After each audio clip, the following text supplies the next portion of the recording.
iPhone 14 lagging while scrolling? Here's how to fix it fast. If your iPhone feels slow, stutters, or lags when scrolling through apps and menus, try these fixes.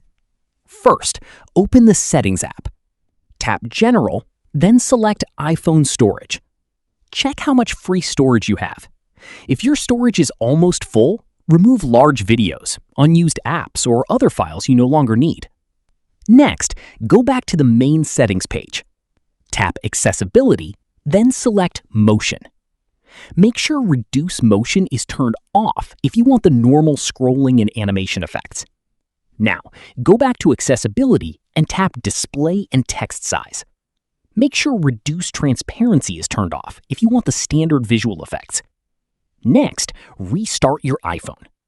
Press and release volume up, press and release volume down, then press and hold the side button until you see the Apple logo.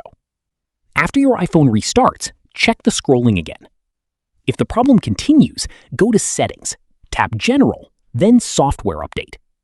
Install any available iOS update, as updates can include performance and scrolling improvements.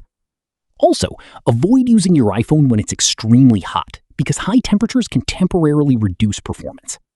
If scrolling is still lagging after all these steps, check whether the problem happens in one specific app or across the entire iPhone. If it's only one app, update or reinstall that app. And that's it. These are the quickest ways to fix scrolling lag and stuttering on your iPhone. If this tutorial helped you out, make sure to like the video and subscribe for more helpful iPhone tutorials. And I'll see you in the next one.